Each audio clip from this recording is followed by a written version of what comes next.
Markus 8, 31, 33.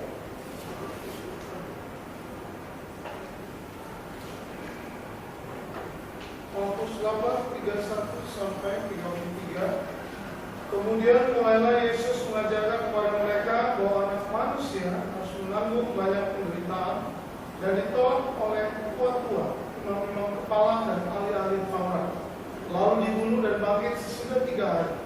Hal ini dikatakannya dengan terus terang, tapi Petrus menarik Yesus ke samping dan menegur dia. Maka berpalinglah Yesus dan sambil memandang murid-muridnya, ia memarah Petrus, katanya, "Enyahlah iblis, sebab kau bukan memikirkan apa yang dipikirkan Allah, melainkan apa yang dipikirkan manusia." Nah, saudara lihat, waktu Yesus berbicara tentang penderitaan kepada murid-muridnya, tujuan Petrus itu baik kan? Baik. Kenapa baik? Tuhan nggak boleh ngomong gitu, nanti pada kabur. Kamu punya murid semua, ya kan? Artinya Tuhannya aja harus disalib, harus menderita, apa nggak kabur, saudara? Betul nggak? Tuhannya aja harus disalib, harus menderita. Maka Petrus tuh berbaik hati. Ditarik, lu nggak boleh ngomong gitu, dia bilang. Tapi Yesus bilang apa? Enyah kau iblis. Nah, sampai Tuhan Yesus tuh begitu tegas marah Petrus, kamu iblis. Lalu Yesus bilang, kamu tidak memikirkan apa yang dipikirkan oleh Bapakku, tapi kamu memikirkan apa yang dipikirkan oleh manusia. Ternyata pikiran manusia juga bertentangan dengan pikiran Tuhan. Ya. Nah, contoh beberapa suara jiwa menyuruh mencari perhatian dalam gereja. Kalau tidak diperhatikan, tidak dikasih tugas ngambek, ya, menyuruh minta dipuji, menaruh perasaan yang mudah kecewa, ya, mengatakan agar kita pindah ke gereja yang lain atau sebagainya. Tapi ini suka sebenarnya kalau pendeta dengan suka. Kenapa saya ngajar yang baik kan, sudah jangan pindah gereja, ya kan? Nah, saudara, kalau saya ngajar yang memang ya harus yang baik, saudara. Dan mungkin ngajar yang tidak baik, saudara. Nah, ini ada satu testimoni yang saya mau uji kepintaran, saudara. Ya, ini ada 3 loh testimoninya. 1 mendengar suara Tuhan, memberi penghiburan di hati. 2 menyerahkan hidup yang dipanggil Tuhan. Ini kemarin yang kelas pertama sudah yang hadir, jangan jawab ya, ini yang untuk yang baru hadir aja. Saya layani di salah satu gereja di Jakarta. Pendetanya tuh melayani Tuhan lebih jauh dari saya. Terus setelah khotbah, saya selesai khotbah, dia tarik saya, "Pak, boleh doain saya nggak?" Saya bilang boleh, tapi jangan di sini Pak, di belakang. Nah, akhirnya saya dibawa ke belakang. Dia bilang, "Kenapa Pak? Bapak minta doakan apa?" "Ini Pak, saya itu sebetulnya tidak bisa datang hari ini. Saya mau main musik tadi, minta tolong sama Tuhan. Baru saya bisa mampu datang." "Oh Bapak sakit ya? Sakit apa?" "Saya udah ke dokter periksa tidak ada penyakit. Tapi nggak tahu, saya itu nggak punya kekuatan bangkit berdiri aja susah." "Oh gitu ya. Bapak ada apa aja yang Bapak lakukan selama ini?" "Tidak ada Pak. Ke dokter juga sudah tidak ada penyakit." "Nah terus kira-kira Bapak ada hal-hal yang berbuat dosa nggak atau salah dengan Tuhan?" "Tidak ada." "Terus apa yang Bapak dapat?" "Saya sering dengar suara." "Suara apa?" Dia bilang begini suaranya. Suaranya bilang, "Anakku, kamu sudah cukup melayani aku. Kamu sudah saatnya mati." "Saya akan panggil kamu mati." Lalu saya tanya, "Terus kamu gimana responnya?" "Ya Pak, sebagai hamba kan mesti taat gitu loh." Saya ngomong, "Tuhan, kalau memang kamu sudah saatnya panggil aku mati, ya mati gitu loh." Nah, saudara, saya juga pernah dengar loh pendeta ngomong gitu, tapi itu betul-betul suara Tuhan gitu loh. Nah, ya jangan-jangan ini suara Tuhan juga kan? Menurut Anda suara Tuhan itu bukan? Bukan. Ya, bukan. Kenapa? Karena ini negatif. Negatif, tidak loh Pak. Tidak melayani. Enggak, suruh mati. Tidak, suruh nggak perlu melayani lagi. Sudah sampai waktunya. Kan negatif kan? Alasan Alkitabnya ada nggak Pak? Tapi kalau disuruh bunuh anak atau mati itu ada, ya. Abraham aja disuruh korbankan anaknya kan. Nah, jadi kita mesti uji, maka setiap suara nanti kita uji ya. Nah, waktu itu saya cuma simpel tanya dia gitu. "Tapi Pak, Bapak masih muda, ya. Saya dikasih hikmat sama Roh Kudus. Kalau Bapak mati, nanti anak istri gimana?" Dia jawab, "Aku belum punya anak Pak." "Oh, belum punya anak. Lalu, tapi kan ada tanggung jawab istri." "Belum punya istri ini Pak. Oh belum punya istri. Selama ini Bapak udah umur hampir 40 lebih nih, belum punya istri ya, belum punya anak. Emang Bapak nggak niat kawin lagi? Udah Pak, saya udah pacaran, tahun depan mau nikah. Oh, berarti Bapak masih pengen hidup? Pengen. Kalau gitu kan berarti Bapak belum saatnya taat seperti yang mendengar suara itu. Nah, saya tahu bahwa itu suara bukan dari Tuhan. Saya tahu. Saya cuma simpel ngomong gini. Oke, sekarang ikut saya doa. Tuhan Yesus, aku berkata kepadamu, aku mengaku segala dosa-dosaku, pelanggaranku. Hari ini Tuhan, aku mau berkata tegas bahwa aku mau melayani Engkau sampai aku tua. Dan aku mau kawin, punya anak cucu seperti aku bisa melayani Engkau sampai tua. Dalam nama Yesus, aku tolak semua roh-roh kematian, roh iblis, roh orang mati yang mentakut-takuti aku, yang pura-pura datang sebagai suara Tuhan. Dalam nama Yesus aku patahkan, enyah keluar. Nah saudara, saat itu juga dia langsung loncat, aku suruh loncat. Dia kan lemah, nggak berdaya kan, pegang aja kayak gini-gini, saya suruh loncat. Saudara, saat itu juga sembuh. Amin.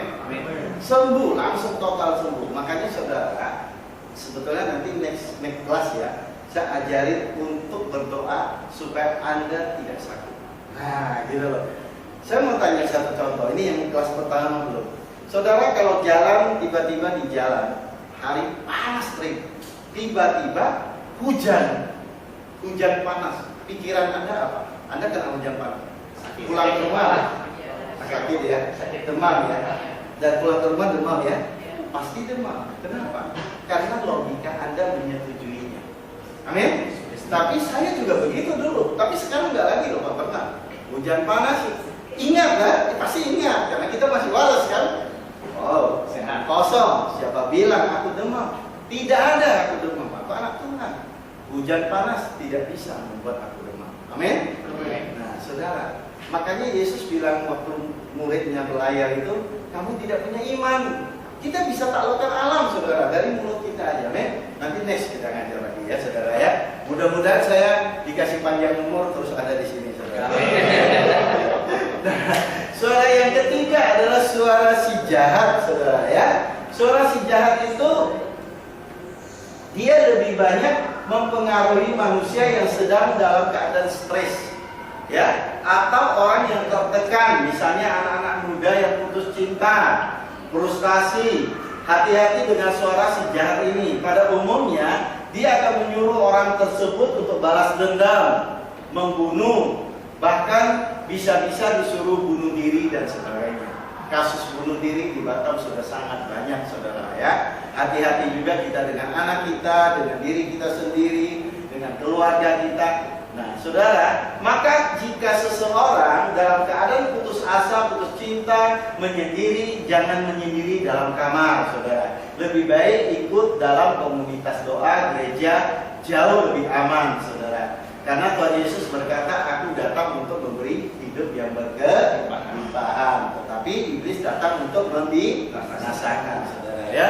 Nah, saudara dikasih oleh Tuhan, makanya cewek-cewek paling suka kalau dia udah kelahi sama istri suaminya. Kalau tahu gini aku mati aja lah. Dia kadang-kadang tahu marah kan gitu. Nah, saudara kenapa ada perasaan seperti itu? Karena ini si jahat sudah mulai bekerja. Maka ibu-ibu tenang ya. Kalau ada ribut sama suami itu wajar, itu pembentukan. Amin. Pembentukan karakter ya, jadi baik-baik aja ya, banyak berdoa. Yang keempat, saudara, suara hati dari Bapa, Anak, dan Roh Kudus ya. Suara hati yang dari Tuhan pasti sesuai dengan Alkitab. Nah, ini yang penting. Jadi waktu nanti Anda dengar suara hati yang ngomong tanya jawab dengan Anda, itu pasti dari Alkitab, sesuai dengan Alkitab, tidak mungkin menyimpang ya. Walaupun nanti ada hal-hal yang tidak tertulis di Alkitab, tapi nilainya, yang saya maksud itu nilainya pasti mengajar yang baik ya. Nah, suara tersebut mengajak kita melakukan kehendak Allah ya. Contohnya, mengajak kita banyak berdoa, mengampuni ya, mengasihi, memperhatikan orang lain, menginjil kepada orang yang belum percaya, menjauhi kejahatan atau dosa, melakukan perbuatan baik, memuji, menyembah Tuhan, melayani Tuhan dan lain-lain. Ya. Jadi kuncinya, kalau nanti Anda berkomunikasi, tiba-tiba suaranya kalau bilang, kalau kamu mau kaya, pergi judi. Nah, itu bukan suara Tuhan. Ya, itu bukan suara Tuhan, sudah pasti bukan suara Tuhan. Itu alternatifnya dua, kalau bukan suara kejiwaan Anda yang selama ini pengen kaya cepat, atau suara dari si jahat, saudara, atau suara daging, ya. Nah, oleh sebab itu, saudara, kita mau belajar nanti. Semua karunia itu berhubungan satu dengan yang lain, baik penglihatan, pendengaran, mimpi, dan lain-lain. Masih banyak, saudara, ya, ini tidak sebab. Nah, testimoni juga ini luar biasa, saudara. Mungkin saya tidak ceritain karena kalau saya ceritain, wah nggak cukup waktunya. Ini ada 4, saudara, ya. Nanti lain kali ulang-ulang saya akan ambil satu-satu yang belum pernah. Nah, ini sampai saya disuruh Tuhan menasihati seorang hamba Tuhan. Tuhan mengajar saya khotbah, ternyata tadi sudah dapat Tuhan suruh dia khotbah. Sudah ngomong belum sama sebelum? Belum, ya. Kapan disuruh khotbah? Minggu depan Rabu, ya. Pak, tolong jadwalin ya Pak, ya. Dia sudah Tuhan suruh khotbah. Selama ini pernah khotbah nggak? Dulu, tapi sudah lama, ya. Nah, ini dia berdialog sama Tuhan 3/4 jam atau pernah. Tuhan suruh khotbah hari Rabu depan. Nah, kita dengar khotbahnya gimana, ya. Pasti luar biasa kalau Tuhan yang suruh, ya. Nah, menasihati diri sendiri. Nah, ini penting. Ada banyak orang tidak bisa menasihati diri sendiri. Nah, Tuhan tuh bisa suruh kita menasihati diri sendiri, ya, dan mendengar suara dari Roh Kudus, ya. Nah, oke, kita baca satu ayat Lukas 11 ayat 11 sampai 13. Nah, mungkin yang dapat duluan, Pak Teddy boleh baca, Pak. Lukas 11 ayat 11 sampai 13. Demikian firman Tuhan.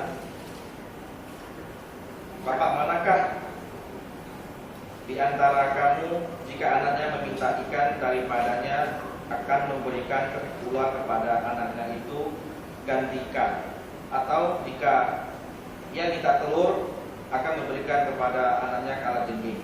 Jadi jikalau kamu yang jahat tahu memberi pemberian yang baik kepada anak-anakmu, apalagi Bapamu yang di surga, Ia akan memberikan Roh Kudus kepada mereka yang meminta kepadanya. Nah, saudara, ayat ini adalah peneguh untuk kita semua supaya kita jangan takut bahwa sebetulnya Bapa kita di surga itu jauh lebih baik dari kita. Amin. Nah, kita yang jahat bisa memberi yang baik kepada anaknya. Apalagi Bapak kita di surga, betul nggak? Tak mungkin kita minta suara Tuhan dikasih suara yang bukan-bukan, ya kan? Pasti suara Tuhan. Cuma di dalam ini tadi kan ada campur aduk gado-gado. Yang gado-gado itu dibuang dulu, saudara, supaya Anda nanti dengar itu murni, ya. Nah, berdoa sungguh-sungguh merasa haus ingin mendengar suara Tuhan, maka malam ini Anda akan dapat. Hilangkan rasa curiga dan pikiran negatif, ya. Kalaupun Anda dengar, jangan langsung negatif, ya. Tangkap dulu, komunikasi dulu, sampai Anda sudah mahir, tanya lagi nanti, ya. Nah, yang ketiga, jangan khawatir atau tidak percaya, ya. Yang keempat, yakin saat ini Tuhan akan memakai suara hati kita semua untuk berbicara dengan kita juga. Amin. Ya. Anda akan mendapatkan suara yang jelas dan berbeda dengan suara yang biasa. Bukan ada dan, ya. Saya akan ini semalam saya sudah menghapus lupa lagi. Terlalu cepat tadi.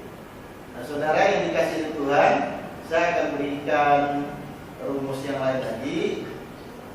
Satu lagi tambahan ini yang kemarin tidak ada, Pak Bernard.